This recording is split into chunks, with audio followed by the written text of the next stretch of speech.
اللہ پاک ارشاد فرمائے وَلَقَدْ صَدَّقَ عَلَيْهِمْ إِبْلِيسُ ظَنَّهُ فَاتَّبَعُوهُ إِلَّا فَرِيقٌ مِّنَ الْمُؤْمِنِينَ، جو باتیں وہ سوچا کرتے تھے، غلط نظریات اور غلط عقائد جس کی بنیاد پر وہ چلنا چاہ رہے تھے، شیطان نے ان کو مزید ان کے ان غلط عقیدوں میں راسخ کر دیا اور پختہ کر دیا، شکوک اور شبہات میں مبتلا کر دیا کہ بھائی کوئی آخرت نہیں ہوتی، کوئی قیامت نہیں ہوتی، کوئی حساب کتاب نہیں ہوتا، کوئی قبر میں سوال اور جواب نہیں ہوتے۔ یہ شکوک اور شبہات مختلف طریقے سے ہمارے اذہان میں بھی منتقل کیے جا رہے ہیں، ہمارے نوجوانوں کے ذہنوں میں بھی منتقل کیے جا رہے ہیں۔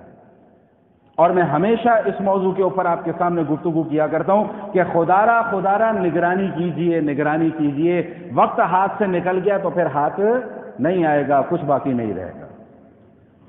درمیان میں ایک بات اور بھی آ گئی، اس پر بھی میں تھوڑی سی گفتگو کر دوں۔ ابھی گزشتہ ہفتے میں 2 خبریں سامنے آئیں اور دونوں ہی بڑی دل دہلا دینے والی خبریں آئیں، آپ حضرات کی نظر سے بھی گزری ہوں گی کہ ایک یونیورسٹی کی بچی ہے، اس نے اپنے ہاسٹل میں خودکشی کر لی۔ چند دنوں کے بعد ایک واقعہ اور رونما ہو گیا، یہ اس سے بھی زیادہ خطرناک واقعہ ہے کہ ایک بچی ہے، ایک نوجوان اس کی لاش کو اٹھا کر لاتا ہے، ہاسپٹل میں چھوڑ کر فرار ہو جاتا ہے۔ سی سی ٹی وی کیمراز میں دیکھا گیا اور جب تصدیق کی گئی تو کہانی کچھ اور نکلی۔ وہ کہانی کیا نکلی، میرے الفاظ نہیں ہیں میرے پاس میں کہ اس کہانی کو آپ کے سامنے میں بیان کروں، لیکن خدا کی قسم دل دہل جاتا ہے۔ خدا کا واسطہ ہے، اپنے بچوں کے اپنے اوپر اور اپنے بچوں کے حال پر رحم کیجیے۔ ابھی بھی وقت ہے، نگرانی کیجیے اپنے بچوں کی، ان کو شتر بے مہار نہ چھوڑ دیجیے، نہیں تو نتیجے یہ نکلیں گے۔ میرا جسم میری مرضی والوں کو سپرد نہ کر دیجیے، نہیں تو نتیجے اس قسم کے نکلیں گے۔ کہاں وہ گجرات کی رہنے والی بچی، کہاں یہاں پڑھنے کے لیے آتی ہے، تعلیم حاصل کرنے کے لیے آتی ہے، لیکن غلط راستے پر پڑ جاتی ہے، ایبورشن کروانے جاتی ہے، مر جاتی ہے، نوجوان اٹھاتا ہے اسپتال میں چھوڑ کے تو فرار ہو جاتا ہے۔ سب نتیجہ ہماری اپنی کمزوری کا ہے۔ میں ہمیشہ اس موضوع پہ بات کیا کرتا ہوں، لوگ کہتے ہیں کہ آپ بار بار گھوم پھر کے انہی موضوعات پہ کیوں آ جاتے ہیں؟ میں کہتا ہوں یہ وقت کی ضرورت ہے۔ چھوٹے چھوٹے بچوں کے ہاتھ میں موبائل فون پکڑا دیے، کیا آپ بچوں کو سائنسدان بنانا چاہتے ہیں؟ اتنے سے 6-8 سال کے 10 سال کے بچے کو موبائل فون پکڑا دیا ہے، وہ کیا اس موبائل فون میں سے کارنامے انجام دے گا؟ وہ صرف کنجر خانہ ہی کرے گا اور کچھ نہیں کرے گا۔ معذرت کے ساتھ الفاظ میں نے بہت نامناسب استعمال کیے ہیں، لیکن حقیقت یہی ہے۔ وہ اپنی ٹک ٹاک ہی بنائے گا اور کیا کرے گا؟ یہاں پہ بھی کئی نوجوان ایسے بیٹھے ہوئے ہیں کہ میں دیکھتا رہتا ہوں ان کو کہ اور کچھ نہیں جی، گانا چل رہا ہے جی، اس کے اوپر ناچ رہے ہیں۔ یار بڑا ہی کارنامہ انجام دے رہے ہو تم لوگ، اور کوئی کام نہیں ہے دنیا میں تمہارے پاس کرنے کے لیے، اور کچھ نہیں۔ گاڑی سے اتر رہے ہیں جی، اس کی ویڈیو بن رہی ہے، کھانا کھا رہے ہیں جی، اس کی ویڈیو بن رہی ہے۔ اور بھائی تم آسمان سے اتری ہوئی مخلوق ہو، کیا ہو تم لوگ؟ انسان ہو، انسان بن کے رہو۔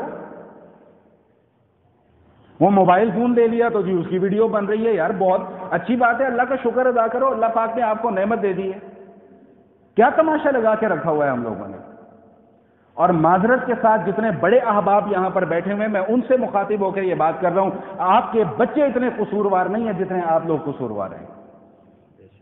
یہ ساری سہولیات آپ نے اپنے بچوں کو دی ہیں، بچوں کے پاس اتنا اختیار نہیں تھا کہ وہ ان ساری کی ساری سہولیات کو اخذ کر لیتے۔ آپ نے یہ ساری کی ساری فیسلیٹیٹ ان کو کیا ہے، آپ نے انٹرنیٹ کے وزنی کنیکشن ان کو لگوا کے دیے ہیں، آپ نے موبائل کے پیکیجز ان کو کروا کے دیے ہیں، آپ نے مہنگے موبائل فون ان کو خرید کے دیے ہیں۔ بچے کی اتنی دسترس نہیں ہے کہ وہ خود جا کر اتنی مہنگی چیزیں خرید کر لے آئے۔ بعد میں پھر رونا کس بات کا بھائی؟ کس سے گلہ کرنا ہے آپ نے؟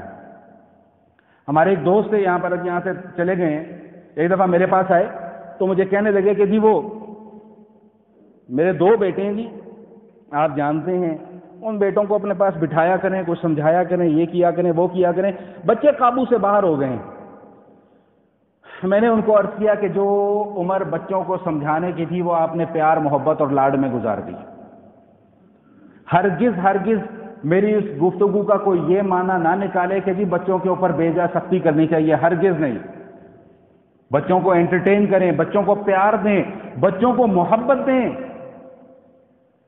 لیکن بچوں کو شتر بے مہار کی طرح آزاد نہ کریں۔ بس میرا تو پوائنٹ یہ ہے۔ اور بچے کی تربیت کی عمر کب سے آغاز ہوتا ہے اس کا؟ جس دن سے وہ پیدا ہوا ہے اس دن سے۔ ہم کہتے ہیں جی بچہ ابھی چھوٹا ہے جی، چھوٹی عمر کا بچہ گالی نکالتا ہے، لوگ بڑے خوش ہوتے ہیں، تالیاں بجاتے ہیں، وہ دیکھو کتنی سونی گال کرتا ہے معذرت کے ساتھ، لا حول ولا قوت الا باللہ۔ یہی اس کی عادت بنے گی۔ یہی بچہ بڑا ہو کے جب گالیاں نکالے گا تو آپ کہیں گے خبردار آواز بند کر، شرم نہیں آتی تجھے؟ اور بھائی جس وقت وہ پہلی دفعہ گالی نکال رہا تھا اس وقت کیوں نہیں سمجھایا؟ اب سمجھا کے کیا نکال لو گے اس میں سے؟ اب تو وہ اس کی عادت بن چکی ہوئی ہے۔ ایک جملہ صرف عرض کر رہا ہوں، پھر بات کو آگے لے کے چلتا ہوں کہ ہمیشہ ہمیشہ کے لیے یہ بات یاد رکھیے گا کہ چھوٹے بچے جب غلطیاں کرتے ہیں اور جب وہ چھوٹے بچے بڑے ہونا شروع ہو جاتے ہیں تو یاد رکھیے گا کہ ان کی غلطیاں بھی ساتھ ساتھ بڑی ہو رہی ہوتی ہیں، اور جب وہ اس نہج پر پہنچ جاتی ہیں پھر آپ ان کا کچھ نہیں کر سکتے۔ ہمارے استاد محترم ہیں مولانا یوسف خان صاحب جامعہ اشرفیہ کے شیخ الحدیث، استاد جی اپنا ایک واقعہ سناتے ہیں۔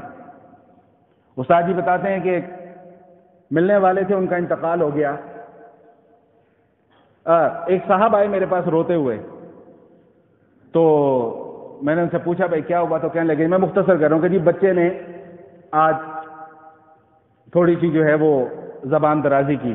میں نے کہا اصل مسئلہ بتاؤ ہوا کیا؟ کہتے میں نے اس کو کچھ کام کہا، اس نے آ کے میں جواب دیا، میں نے تھپڑ مار دیا اسے، تو اس نے پھر میرے سے زبان درازی کی اور بدتمیزی کی۔